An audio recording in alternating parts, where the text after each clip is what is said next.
Okay, well, thank you guys for sticking around.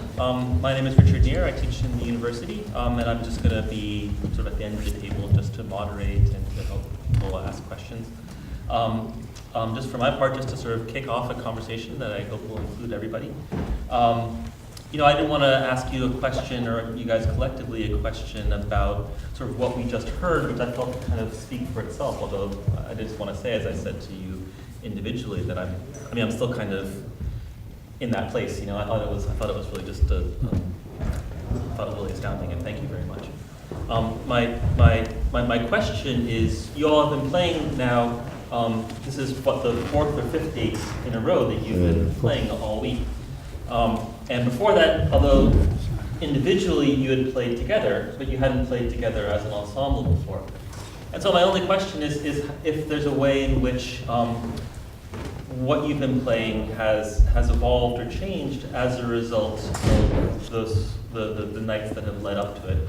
I'm not sure how many people might have heard earlier nights in this Chicago stay, but do you feel that the improvisation is altered at all by the fact that you've been playing together now for 4 or 5 nights? That's an opportunity to sort of take stock and see where you go. Et je veux savoir celui sur les 4. Donc est-ce que ça aide de passer du temps ensemble et de jouer plusieurs soirs de suite avec un même groupe d'improvisation totale? I mean, with Josh, we were just talking about that before, after the concert, and somehow I'm not sure it helps. Et ben voilà, le bridge est fini. That's a fine point. No. I mean, it's because the first time you meet someone, and the connection is really magnetic, and it's really magic.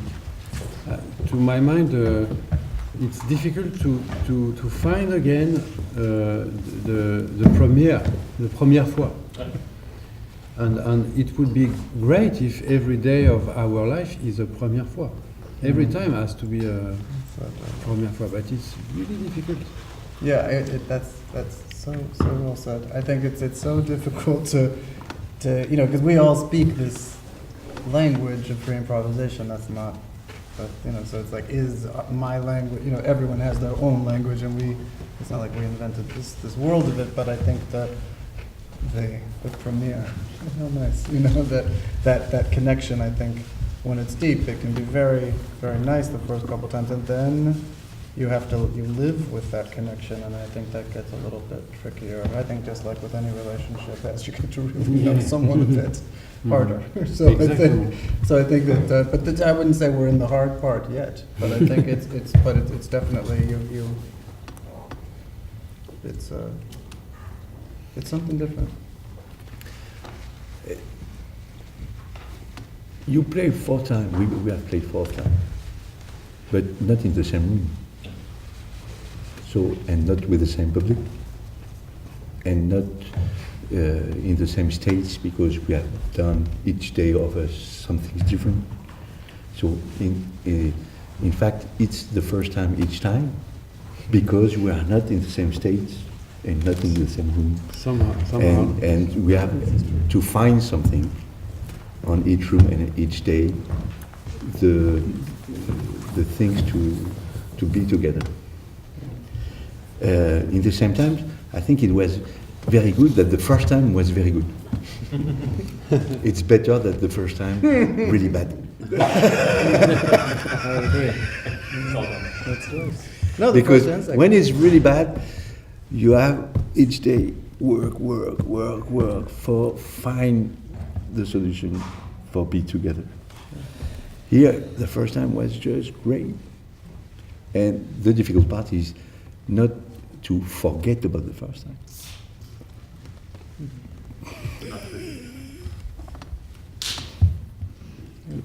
Or to build, not forget, but build in a fine new way. Was it clear? Okay. Jason, I have nothing to say. He has, believe me, he's like, I know he's a kid. I don't know. I think there's a lot of there's so many intervening variables when it comes to this kind of thing. I mean, we're freely improvising. And so, sure, the sort of obvious thing to look at is this is our fourth time playing, and how is our band developing? But yeah, the impact of different rooms and different nights and what we just did during the day differently all makes a very big difference, and just as a kind of individual approach. For myself, I tend to be not very analytical when it comes to this kind of stuff, and operate more on feel, and just every night try and not repeat myself or not try and do something that seemed good from the night before. It's almost like if things seem like they're working the night before, it seems worth it to, if anything, just let that go and specifically not try and repeat it. Because to try and repeat something that was good when it was fully natural is a completely different endeavor. Mm-hmm. Yeah, I mean, I think this is often, it feels like process-oriented music, you know, so I think it's like the approach of that just accepting that it is a process, and like whether it's good or it's bad or it's great or it sounds good, whatever that is, it's like not quite what we're all, it's not like the thing we're exactly acting. Yeah, and I've had too many experiences where something can feel good and I'll listen to it later and it's inconsistent with my feeling, or I just, for myself, I don't so much trust my own sense of analysis. Il ne croit pas trop. Il a eu tellement d'expérience où en réécoutant des bandes de concerts qui s'étaient bien passés, il était en fait déçu, que finalement il fait plus confiance à son esprit analytique, à son propre esprit analytique.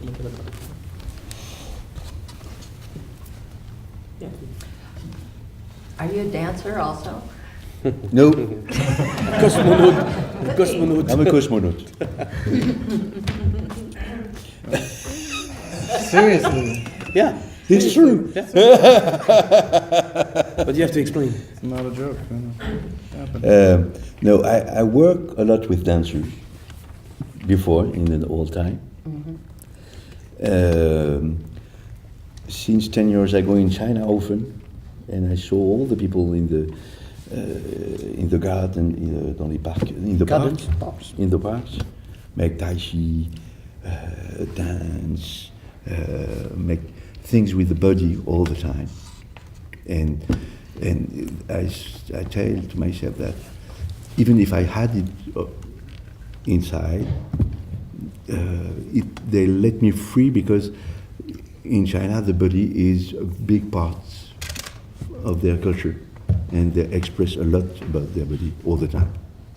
So be a part between the earth and the sky all the time. And I had an experience with the zero gravity plane, and I play in zero gravity with my cello, with the French space agency, like the French NASA. And it took me a lot of time to get it, but I had this experience who put me in a position like, again, more and more body, but completely out. Were you on a plane or that It's, was it's a plane. descending? There is two ways to be in zero gravity, or you have the zero gravity plane, who go up and you are 2G, your body, you feel your body really hard, and suddenly push like that and cut the engine, and for 25 seconds you are in zero gravity, and it go back like that, and you take 2G and you go back and make it 30 times. So you have 30 times, 25 seconds. And the other solution is to be in the, comment on appelle ça, in the station, in the space station. It's a little bit more expensive. So, but I will go, even in the moon. So it's the body. It's a way for me also to incarnate what I play. And I think it's my way to do it. I don't say it's the way, but my way to do it is go and pass through the body. It's refreshing. But then, I'm sorry, if I may, maybe you should also elaborate on your experience in space or with no gravity, because it affected the way you played the cello, you told me. Yeah. And elsewhere, the dance aspect is tied to that. For people who discover you tonight for the first time, they can tell that there are things you do now that there's a before and after that experience you had in space. No, it's in continuity. But the emptiness, yeah. The emptiness. I think everybody has to make this experience.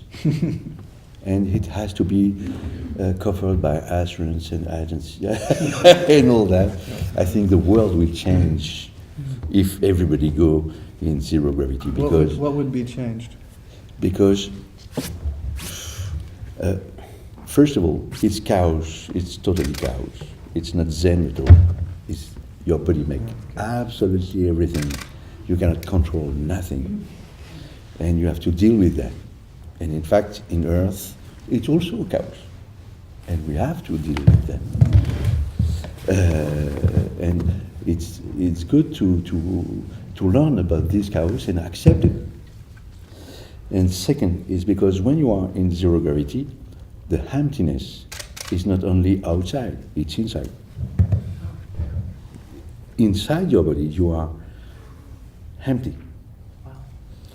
And so you can understand that our ego is constructed by the gravity. So when you put out the gravity, you understand, even if you know that you are nothing, now you feel that you are nothing. And when you feel then you are nothing, you come back and you say, what I'm going to do, what I'm going to do with that. And everybody can ask him the question to himself about what I'm going to do with that thing that I am really nothing. Il fallait que tu le dises. What are you doing with it?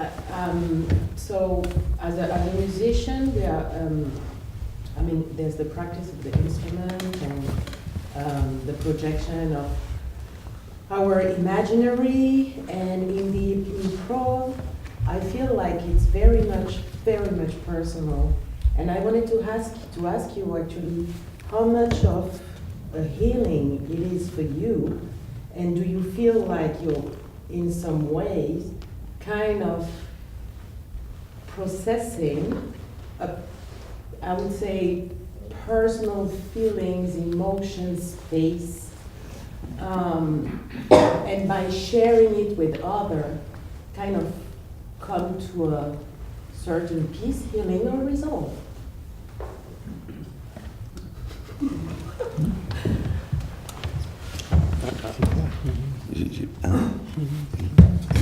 La guérison, healing. La guérison. Ou le pouvoir guérisseur, ou tu vois, tu le trouves.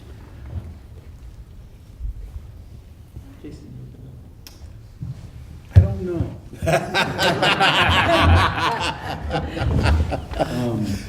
I don't think directly. It doesn't feel like there's like a direct interface between processing feelings and healing and playing. Certainly indirectly. I mean, I think from a little more distance, I could say of myself that maybe my interest in music and the discipline of music and practicing and developing and all those things maybe is a response to some level of emotionality or healing or something that I want to get out of the world. But at least for me, it doesn't directly feel like the expression of these things musically is a personal healing or emotional processing.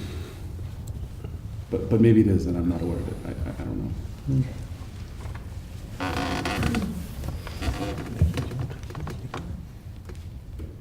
Et on peut lui demander, tu peux, rapidement en français, tu peux le répéter pour nos amis? Parce que je peux le faire moi, mais... En français, je vais Hélène. être un peu plus analytique. Je vais juste dire, est-ce qu'il y a une... Parce qu'en fait, sa réponse me donne quelques indices.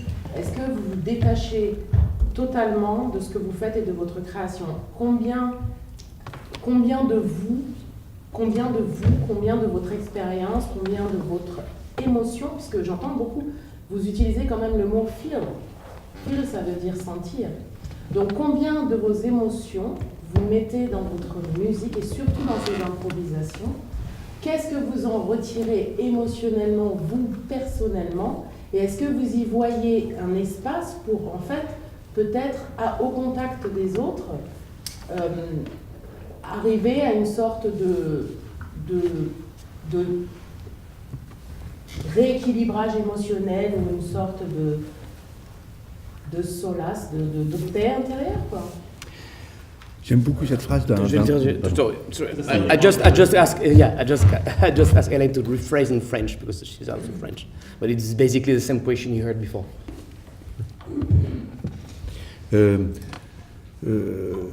Moi, personnellement, je suis très très attaché à une phrase de Pierre Reverdy, qui était un poète... Là, je vais traduire ou tu vas le faire en anglais? Juste, parce que... Tu vas traduire. Ok. Qui dit, au début, je pensais que le plus important, c'était l'émotion. Et plus j'ai grandi, plus j'ai compris que le plus important, c'était les saveurs. Et que dans les saveurs, il y a une multiplicité qui est bien plus grande que l'émotion. Donc ma base, elle est plus de ce côté-là que de la... Même si, évidemment, on est des êtres sensibles, on n'est pas de bois, mais la saveur a quelque chose de complexe qui me convient moins. So Didier answered the question by quoting a French poet from the first half of the 20th century, a great poet, by the way, translated in English. Pierre Reverdy, R-E-V-R-V-E-R-R-D-Y.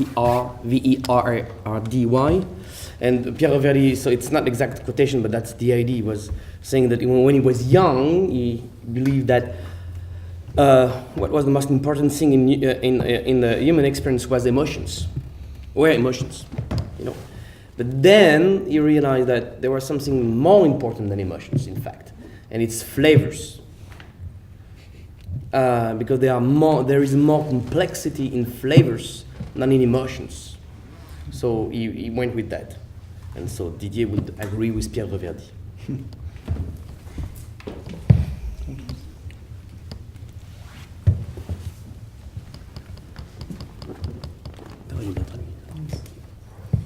Ça va. I have a Vous question. n'avez pas répondu, ça Flavors vous is intéresse pas, c'est une... actual flavors? Yeah. Or, yeah? Yeah. Okay. I was wondering, some of the pieces took a little bit out of the instruments, especially the strings, and I was wondering the effect of the style of playing on the drums. Do you see that as something that you work on, or? Il y a une question? Oui, sur les techniques étendues, tout ça que vous utilisez, qui déforment vos instruments. Non, mais ça va. Mais attends, So taking out of the, you mean the sort of physically manipulating the instrument and using, for example, the back of the cello and the stand as much as the strings, or Yeah, I just... mean, the strings were breaking and, Oh, so almost doing kind of, so the question, yeah, has to do with also yeah.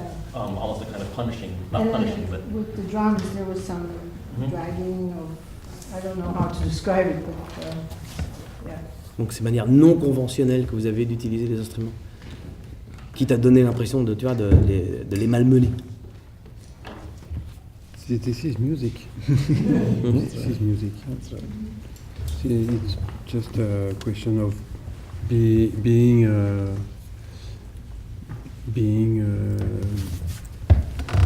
it's a cultural point. I mean, many people judge because they don't know.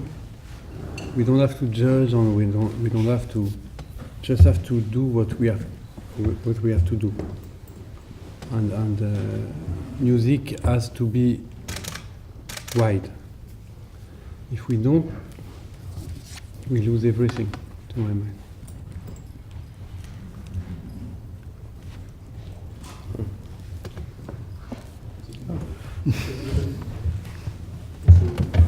When you're improvising as a group, how do you think about the relationship between sound and silence?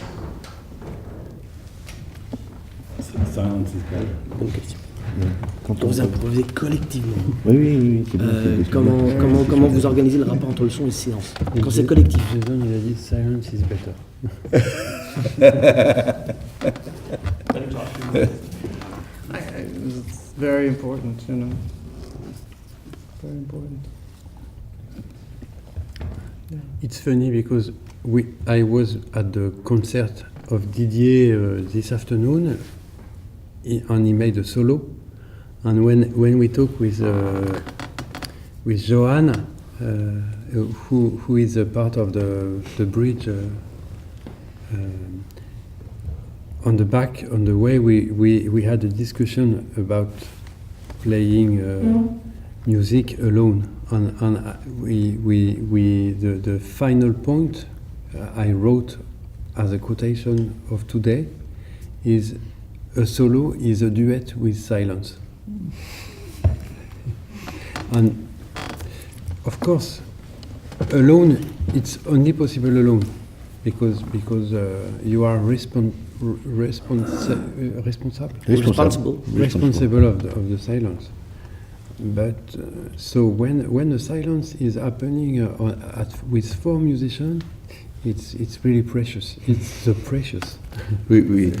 And it will exist, in fact, one of the concerts where we had very big silence together, which It's was gold. Absolutely gold. No, it really is. Yeah.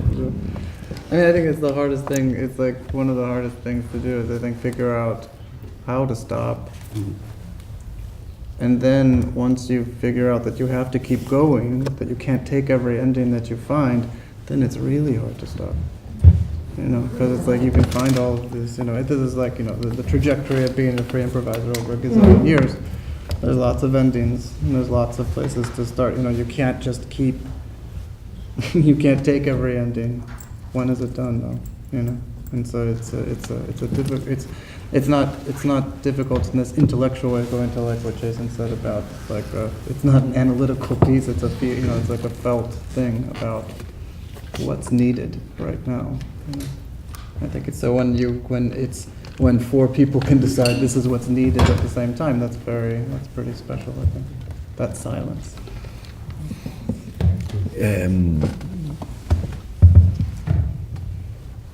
It's always, this question is very interesting because it's about our collective responsibility and in the same time our individual responsibility. For me, that means that, as I say several times, in improvisation, the others never make what you want, which is a goal. On myself, I never do what I want neither. This is his individual responsibility. If I did, And it's really so difficult. the only things you can do Yeah.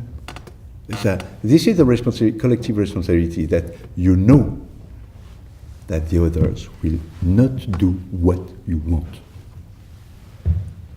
And you have to accept it. So it's a part of the collective responsibility. Your individual responsibility is you can deal only with yours. You can make it yourself. And the best way is to And not expect anything. Of course. But the only person you can deal with is you. And this is your individual responsibility and collective in the same time.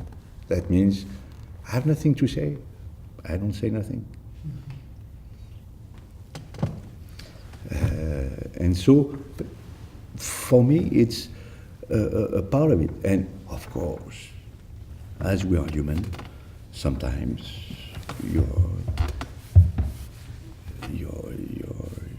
way to deal with you is like you forget.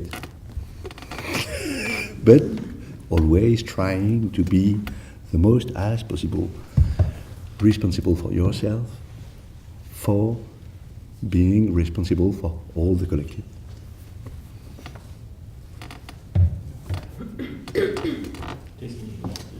Yeah, I want to say something about that too. I think that's a really interesting question also. And I guess in thinking about it, it's like literally silence is just like the absence of sound. But especially when it comes to improvising and improvising in that way, I feel like there can be an experience of, I don't know, like this, it's like a feeling of silence kind of permeating even the sounds that are happening. And maybe it's like an awareness of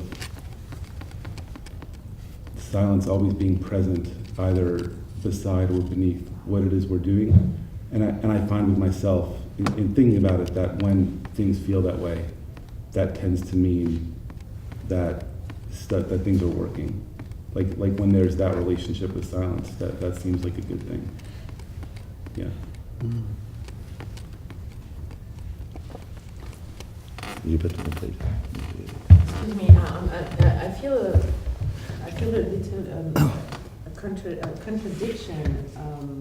To me, like improvisation jazz has something for me that is like deeply feral, like it's coming like from the inside. It's coming from the inside and projected. I hear you using a lot the word feel, but I hear you too denying your emotional side and putting everything into intellectual terms.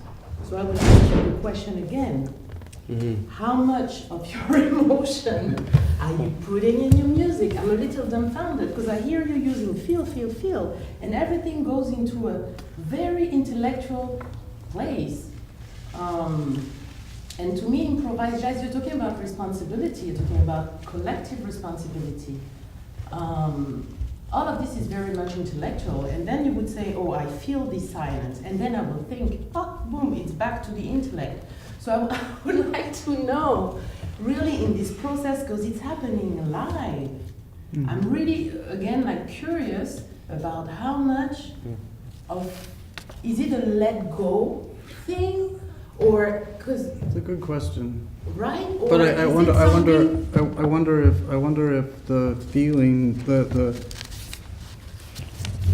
there are feelings, I think, that everyone has. I think that the instrument, the content, like the practical art part of playing, I wonder if in the process of turning feeling into content is an intellectual process in itself, in a way. You know, like if intellectualization is the removal of emotion and making it into an intellectual process. Does it make sense? You know, so it's like if that's, in a way, you might feel something, the listener might have like a feeling experience from the music, but we've already translated feeling, practical art, played. And so I wonder if the process, like it might sound funny for us to talk about it in these practical art terms, scales, thinking, but that's, I think the feeling part of it, I wonder if it's, for me anyway, it doesn't feel like an overt part that it's about feelings the way one might say love, like, hate, whatever. No, I'm just as a way of using language, I feel like the musical language and the practical part of it, I feel like there's a bit that might be lost in the translation ability to talk about a feeling, you know what I mean? Yeah, I think there's a difference between feelings, emotions, and feeling. And I identify a lot when playing with just being open and feeling. But that doesn't necessarily mean the expression of specific emotions. It just means feeling. More like nature. Like when it's raining, it doesn't mean nature is angry, it's just raining. And I kind of identify with that. Like if I might be playing something that could sound angry, but it's very unlikely that I'll be consciously expressing anger. Maybe I am, because that's what I'm hearing in my imagination. But it's a process of being open and just feeling the moment, the room, the other musicians, and being aware of what's happening in my imagination, rather than, to some extent, it almost seems more intellectual to have the experience like, I feel angry right now, and I'm going to express that through my horn. I don't identify with that at all. I feel that too. So, kind of chiming into that, while you're listening to each other play, or yourself play, do you picture yourself, or maybe you're not yourself in an environment, but do you have like flashes of pictures in your head of nature, or walking down a city street, or having anything like that? No, not for me, no. So it's not. Okay. It's like we are architects, and we build all together something really fragile, and we have to help the shape not falling down. So every moment has to be is a critical moment, and but when I play, I even don't think about that. It's because you ask me. When I play, this is an experience with the possibility to have sound on Earth. This is it. The cosmogonic possibility. It's a joy of now. Just this. We are like it's physics. We do a sound, and it's the most old ritual that human beings have, just to make a sound. And this is so precious to my mind. This is maybe this is the only truth, the physics. That's it. I mean, if we after this, everything is literature, like Rimbaud says. We just have to be better, also to manage with the sound. We convoke the sound. We have the sound. We fail sometimes because it's not the right sound you wanted to put in the wall, in the shape. So you have to manage with the fact that you fail. So you have a word. We don't have this word in English. You have serendipity. We don't have this word in French.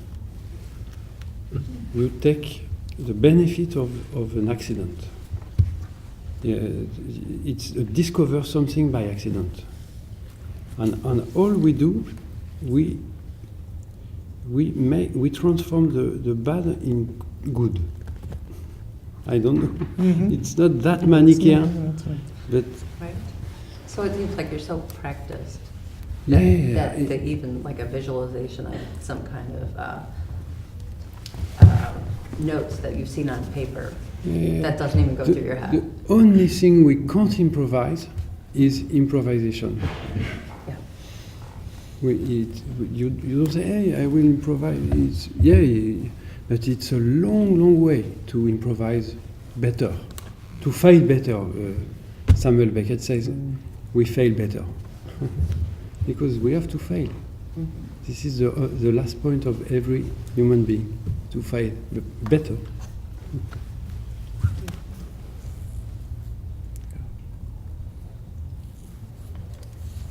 So, if we were to listen to the same performance tomorrow evening or a week from now, it would perhaps sound different? Of course. Yeah. Back to the first question. It will be a premiere tomorrow. Yeah, there would probably be some similarities of vocabulary, or where we all have vocabulary similar to how if you and I had a conversation today about a book we both read and then we talked about it a week later, there would be some similarities, but we might have different thoughts or different ways of articulating the same ideas. And there would be variation on larger concepts. It seems like that would be kind of similar. It's not like, it seems unlikely that it would sound completely different. But there would be many, many differences. And it's the same, a sound is the same as a word. The context gives the meaning of the word. And the word gives the meaning of the context. It's a dialectic movement. And we will do the same sounds, but if I do this now, and if I do in the same time the same sound with another context, it's totally different, but it's the same sound. This is it. Do you think there's like a Gallic aesthetic and an American aesthetic? Like they talk about, you know, traditionally the US improvisers grooved more, just as a swang a bit more, you know, whereas like Evan Parker and British intellectuals were a little drier. Do you see that in working with the Americans, that you have a different flavour and you Americans dealing with the French? What the national characteristic does that come out in the music kind of thing? Not at all.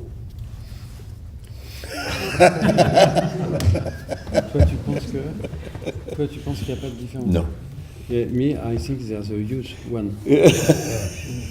To play with Europeans and American. To my mind, in the middle of improvised music, in Europe, we are too narrow. No. Étroit. Too narrow, too much. No, you can't do that because you can't do this because no. We have to do this, and so it's not improvisation anymore. And why do we have to cut flavors and to not to put a flavor in? We come back to the flavor. Inside a meal, we need everything. We need groove, we need swing, we need whatever. And of course, we have to be prudent with all the aesthetic. But we are all so open-minded in every aesthetic of music. And it's like if we say we only like this, I mean, we have to try everything. We are like childs, we have to try to test everything. Sometimes we have some taste, and it's difficult. For example, I don't eat fish, and I was born nearby the coast. It's unfair. It's unfair. It's really difficult for me not to eat fish, but I have to say I don't like that. I don't feel really good with that. So it's a mindset somehow. It's the cooking and flavours is a thing also. Yeah. So is American food overspiced? I try to test every moment I feel. I try to test and to push myself to improve for the test. Anyway. If I can say your question, Michael, I would say there are differences. Mm-hmm. And it matters too that there are differences. I mean, like a relationship is possible only if the other person is different. Sure. If I go to Vladivostok tomorrow, and if I go to Lagos tomorrow, or if I go to New Zealand tomorrow, and the person is exactly the same, what I'm gonna do with that? I want differences. I want because it will bring to me something new. Or something different just, and it will help me to understand my condition as a human being. But I would say there's a very, not an intellectual way to answer the question too, is that you in Chicago, you know that. A few years ago, Ken Vandermark and John Corbett had a network based on a collaboration between Chicago musicians and Scandinavian musicians. Mm-hmm. Pipeline, if I remember well. I saw that. Right? So Matt Gustafsson, Inga Britt, Paul Misonlov, only great musicians. I know that because I was coming to Chicago at that time and I was in the audience sometimes to hear that, and I know the recordings. None of them sound what they do, what the Chicago musicians now do with the French musicians. And I like them both. So I can tell like the whole improvisers, and they belong to the, you know, to the brotherhood, the international brotherhood of improvisers, and wherever they are, wherever they come from, it will sound the same. No, it's not true, and we have proof of that. Right. And Pipeline was a great project again.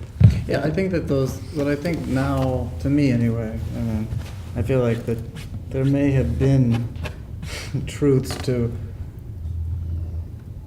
extreme differences between playing cultures a while ago. I feel like those are disintegrating rapidly. I felt like when I started playing around here, it was a very different scene in New York and in Chicago. And like they were like it felt like the scene in New York, they were not free improvisers. No, they were not interested in free improvisation the way we were, and they liked straight time, and they weren't as interested in jazz. But there were lots of, but now that doesn't make sense at all. You have Peter Evans and Nate and all of it. I mean, there's like a million, you know. So now it feels like everybody is doing everything. It doesn't feel so much. That feels like really antiquated to me. The idea that it was like, oh, this swings, and like if you go to like all over Europe now, all of those people play as well as any. I mean, to my ears, I've heard amazing jazz musicians all over Europe who were born in Europe and like grew up in Europe, and amazing players, and have taken all of that in, and they're great free jazz players. Not everyone,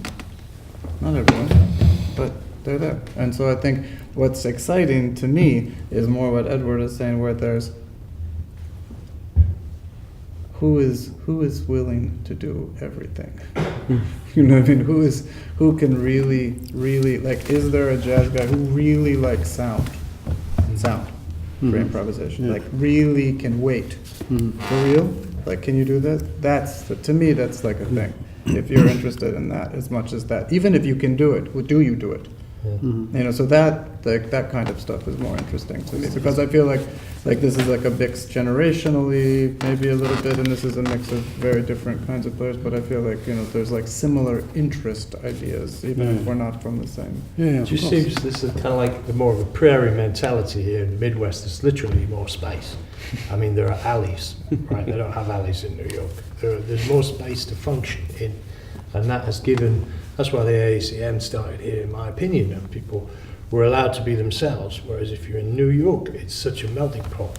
Everybody has digested everybody else's shit. So an improviser will play bits of Chris Barlow, bits of, you know, whoever, all the downtown cats, and they'll all have all that shit together because they need to survive and they need to be bad, you know. Whereas in Chicago, there's more originality because there's more space and people have space to find themselves. I think there's some truth to to me, there's an economic. Let's not get into this, but there's an economic piece to me. I think of the in Chicago, especially. There's a lot of room to do whatever you want to do. Like you can really just make. I mean, it's getting more expensive now, but there was a time when it was just. You know, you could really just make your own thing, and like you said about the ACM guys, like they really just decided, I'm gonna absolutely do this, and it's because it's so important. I mean, to say nothing of. Not paying a receipt. No, and I think that this. You know what I mean? No, absolutely. I think it changed the world. You know, yeah. So that's And so I wonder how that is in obviously France. Parts of France very rural. I've driven through lots of villages in France where everybody closes their shop at farmers. They're in bed at 9 o'clock. You know, just drive through and there's more space to. But also more of a tradition, a theatrical tradition, like the Italians when they come over here. We had that for a while. A lot of Italians were coming over, and they have a whole different way of playing and an aesthetic. You know, it's quite specific.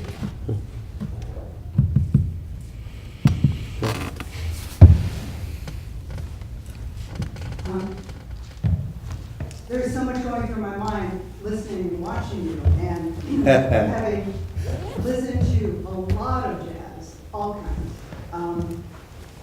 I didn't get what the AACM was doing when I was 20, 30 years ago, until I saw it. And it was like, blew me away. So it's a very visual thing for me when I hear improvisational music, avant-garde music. It's very visual, and tonight certainly was that. I saw the interchangeable efforts of the percussionist and the cellist. I mean, they were both percussion, they were both bowing, they were both the heartbeat, they were both the sigh. The horn, the reeds and brass were my breath, my breathing. And it was very much the intellect and the feeling of the body, the whole embodiment of the body is what I got out of it. I don't know if that was intentional or not, but that's what I pulled out of it. My question to you is, I would guess, venture to say that the group of people here are very adventurous listeners, which is why they're here, and they appreciate what's going on, and questions, they're curious. But if we were a group of 10-year-olds coming in to hear this, what would you tell them what they're about to hear and how to listen to it? Oui, enfin, c'est We would have- we- I de think- non-initiés, de non-initiés, pour les préparer. I think we would have nothing to tell. It's when you work with kids, they say yes to everything, and it's more difficult with Adults. adults because this is what I think. No, it's not more easy, but it's No. but it's very different. I was with kids this morning, but I can tell you, no problem. Yeah. I would say that they would have a problem because kids are very adaptable to a lot of different things and they want to have fun with things. But just telling them you're about to hear what? There's that great quote about the kids drawing, little kids drawing the class, and the teacher comes out and says, "What are you drawing?" It's "I'm drawing God." And the teacher says, no one really knows what God looks like. And the kid says, "Well, they will in a minute." I think kids are much more open to probably improvisation as a natural thing. I don't know about 10, but earlier on it's totally logical. Yeah, you know, I think, you know, kids, are, like you said, Michael, they're open-minded. I think kids, they don't have like their prejudices about music. They have, you know, you kind of develop like your ideas of what you like and don't like about music. And of course, kids would be more open to it. Yeah. They dance more? They probably dance when they listen to Yeah, music, right? For example, I had some concert for improvised music in France on a festival, Banlieue Bleu, and it's called Just for Kids. And it's made for the child, but in fact, the child comes with the parents.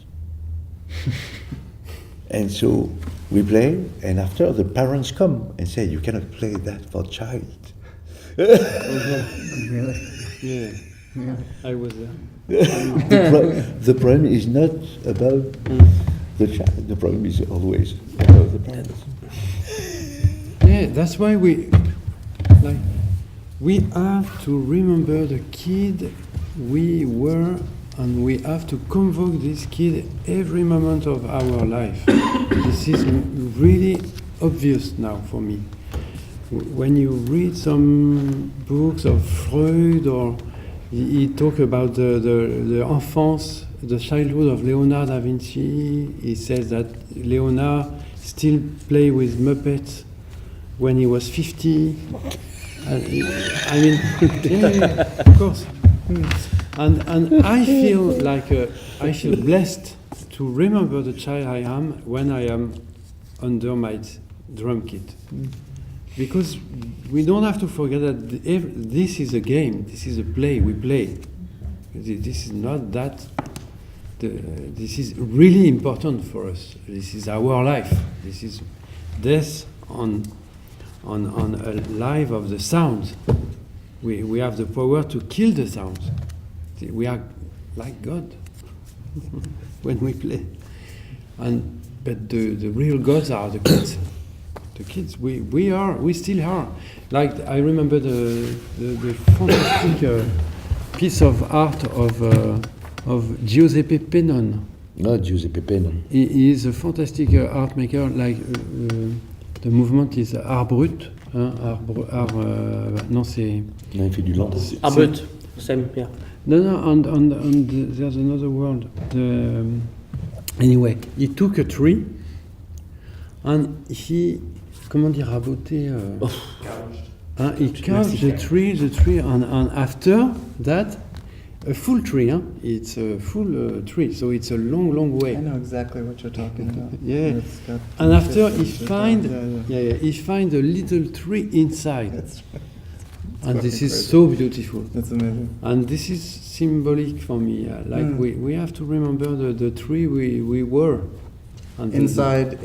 So he carves. There's a huge tree and a huge trunk, and he takes it out, and it's the left is it'd be like it's the core of the tree, but it looks exactly like a very small tree. Yeah. But it's so well. C'est super. It's unbelievable. It's kind so of amazing. emotional. Yeah. George Abbott.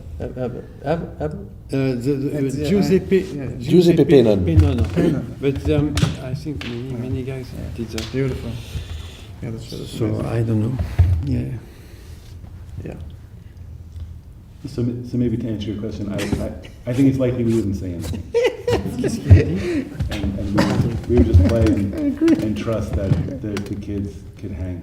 Yeah, but then the thing is that they'll come and they'll look at the instruments. They love this shit. And then you say, what did you think? And they say, I've seen a bunch of great kids concerts like that, like that are really with crazy. Like I remember, I've only saw pictures of this, but like Shevitz, Peter Brotzman and our friend Jason Adashevitz, like surrounded by like 50 children looking at, Peter Brotzman showing them his clarinets and stuff. I can only imagine how much fun that must have been. I would have loved to have seen the kids watch that show. Mm-hmm. Sounds really fun to me. Yeah. You need to do a kids at home. Yeah, that's right. Oy. Do you, are you from New York?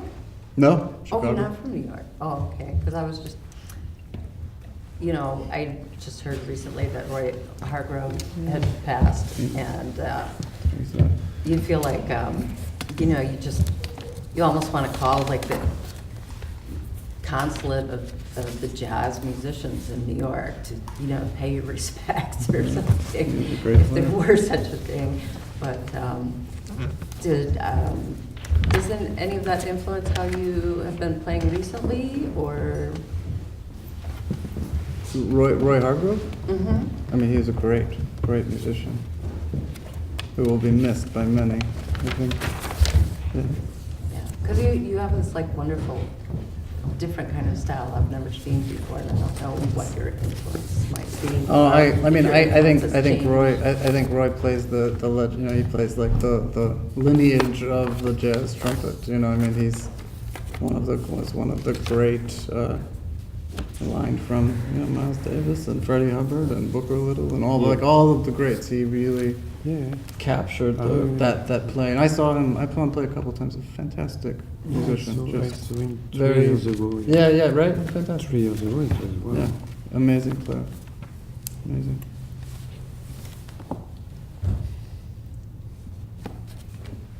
Well, thank you so much. Thank you for a fantastic conversation. Thank you for giving us, 2 great sets and then a whole other concert of words. Thank you so much. It's been wonderful. Thank you.